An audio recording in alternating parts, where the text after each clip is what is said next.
And we'll be starting with Durant, but we do have some older lore on Mr. Durant when he was an initiate. So we're going to start with that. Not that much is known about him when he was initiate. Like most things, whenever they're still, journeyman warcasters, a lot of information is probably not, picked up because, as most of you guys are aware with Menoth, even though they need warcasters, sometimes in the training process, a lot do not survive. So that explains why very little information is found from his early years. But we will go over at this right now. Initiate Tristan Durant is quite young and far from mastery. His face still bears the mask of authority worn by full priest in his warcaster armor, an unfamiliar burden. Yet Tristan stands ready to lead his battle group against any who would threaten the faithful of Menoth.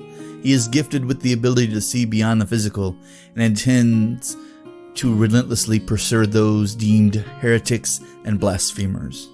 Once this warrior of the Creator locates his quarry, he will not hesitate to cleanse the battlefield of them with the might of his blessed warjacks and holy fire. So this guy seems very much of the cloth, as many of the Protectorate warcasters seem to be. I don't know all that much about him since, thank goodness I was more in the north and didn't have to go up against these guys outside of the guys up in Leyleys, but, those were a little bit different warcasters. So I am interested to see what his changes are in Mark 3 to Mark 4 because, again, I never had to go up against this guy. And also, he was probably pretty young whenever I was getting kind of old, so that's probably why we never saw him. But let's read his Mark 3 to Mark 4 changes and see what has changed. And as always, we'll start with his stat line because stat lines are always important. So he's still a speed 5. He is still a attack 4 because he is a journeyman warcaster. He's not full-fledged yet. His mat is still a 5. He doesn't carry any ranged weapons outside of his spells, I imagine. He has a defense of 14, armor 15, so pretty stout dude himself. He only has 5 health, which makes sense. He is a journeyman warcaster. He is a character, so you can only have one of him.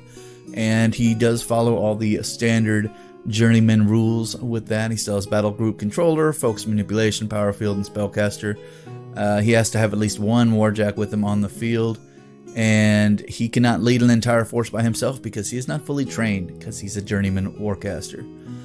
His abilities, he still has his true sight, so he can ignore cloud effects when determining line of sight, and he also ignores stealth, so that has not changed at all. His weapon is still a standard issue battle staff that the Menoth hand out to a lot of their journeyman warcasters.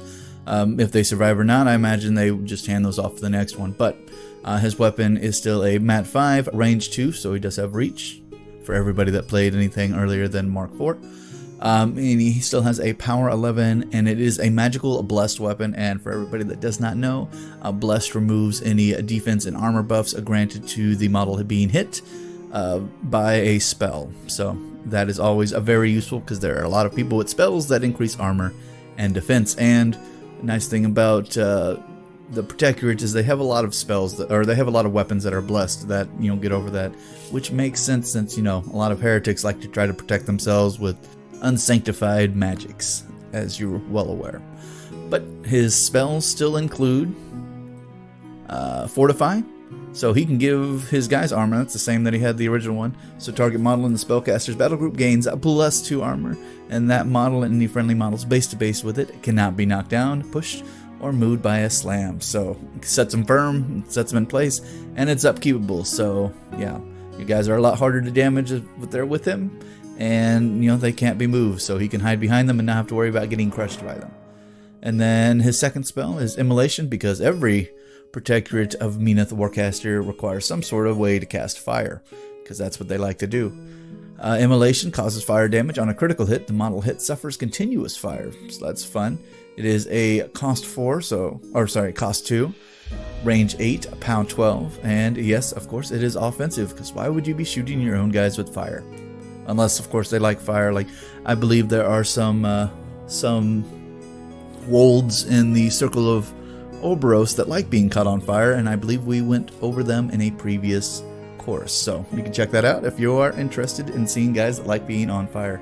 But that is it for the journeyman Tristan Durant, or Durant. I'm going to say Durant because it fits my accent. But yeah, he's just a journeyman warcaster, so link him up with any other warcaster. He just hands out armor, which is always good, and he catches people on fire. And his true sight ability is really useful against guys that have stealth. So if you're going up against a very sneaky army, he would be a good addition to any army, and he gives you an additional 4 focus to your overall army. So always useful.